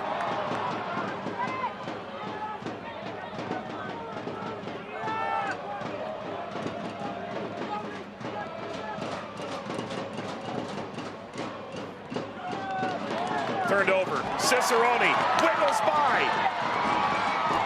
Angle tightened, sent it across, cleared away, corner.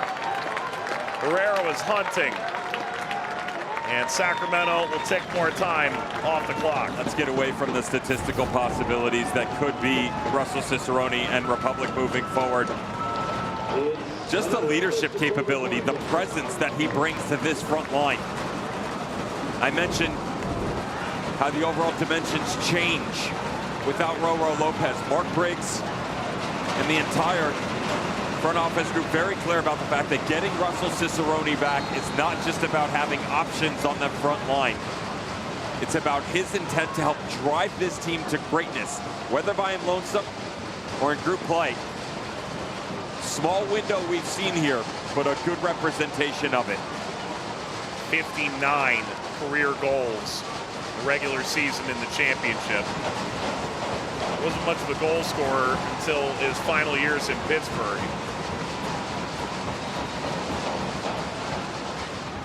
Short for Ross, Cicerone, Ross. Angles it through, header away over Willie.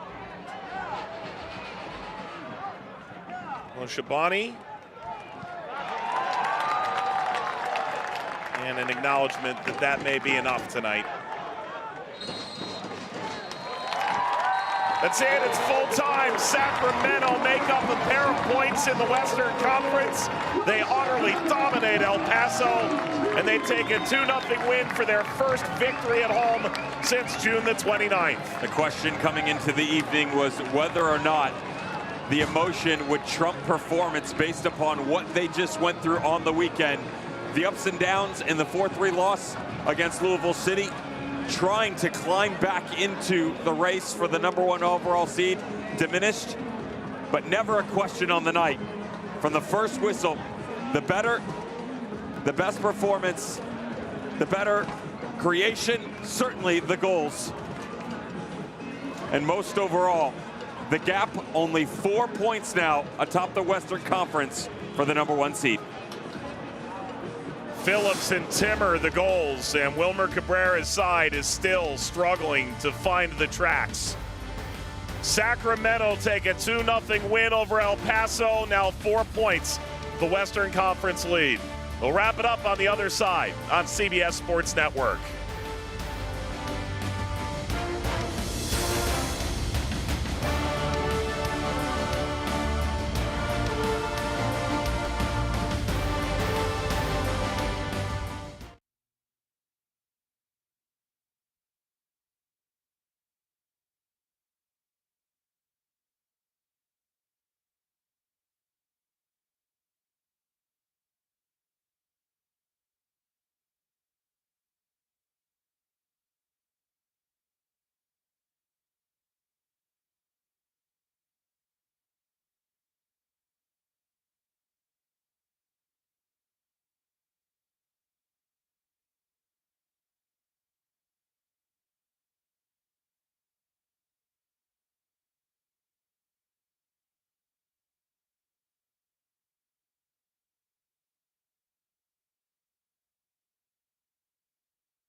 Jared Timmer, you are now a goal scorer as a professional. A little waterworks from the Sacramento players. A 2-0 win for the Republic over El Paso. Let's wrap it up. Mike, Dev, here we go. Take a look at the full-time highlights. We're going to see way more of Nick Ross than the score sheet did, regrettably. Oh, that's a rough one to start off the highlights, Wick. But the good news is that he has been in top quality form, and he finds the top crossbar in this early movement. But what a beautiful ball back in behind. Again, they were aggressive from the get-go. And Kieran Phillips finds his 7th of the season, 1-0 after 45 minutes of play. It was all Sacramento in the first half. 12th time this year El Paso concede first. They've yet to take a point from those occasions. Ball across Ross. Stop me if you've heard this before. Nick Ross off the post and Nick Ross off the post. The good news is he's getting into the right spots. The bad news is they weren't able to close anything out, but Mark Briggs has talked about chance creation, overall quality, and they have come by the dozens over the past couple of matches. They averaged 1.16 goals per game over their first 18 matches. They are above 2.5 over their last 5. Not too shabby of a turnaround on the offensive front. Expected goals 2.3 to 0.2 in favor of Sacramento. They dominated this game. Jared Timmer, by the way, his first professional goal in 140 appearances between his time with Reno 1868, Indy 11, and of course the past 2 seasons with Sacramento Republic. 64 appearances in all competitions. Great to see him as he comes higher, get his goal. This is what Mark Briggs wanted. He said we wanted to be intense from the first whistle. We wanted to make sure that we made this performance about us. We focused more on what we were capable of, what our response needed to be. He got that and more en route to closing that gap at 4 points atop the West.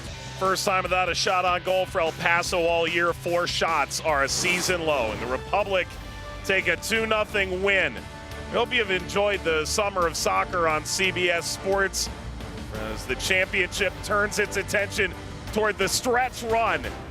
And Sacramento will be right in that mix. They're 4 points out of first place in the West. For Devin Kerr, our entire team in the California capital and beyond, Mike Watts saying thanks for watching.